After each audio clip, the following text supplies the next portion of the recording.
Bienvenue dans la séquence des Market Movers. On va parler de 3 valeurs avec Antoine Fraisse-Soulier, Financial Market Analyst chez eToro. Antoine Fraisse-Soulier, bonjour.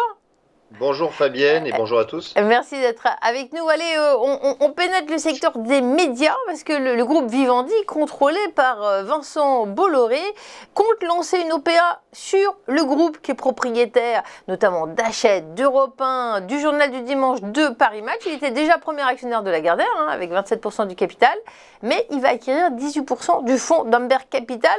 Quel bouleversement pour la Bourse de Paris et puis pour le secteur des médias.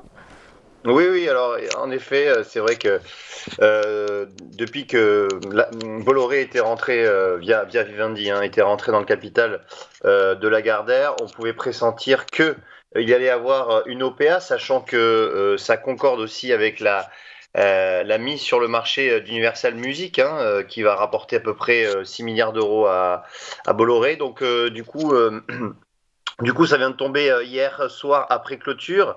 Alors, comme vous l'avez dit, Vivendi détient déjà 27% du capital de Lagardère et il souhaite donc racheter les 18% de Amber Capital, qui va pour un total à peu près de 600 millions d'euros, ce qui va porter sa participation à 45%.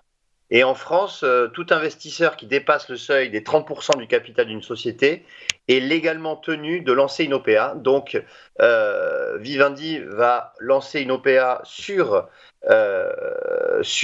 Lagardère avec une prime donc ce qui se dit, c'est à peu près 23%.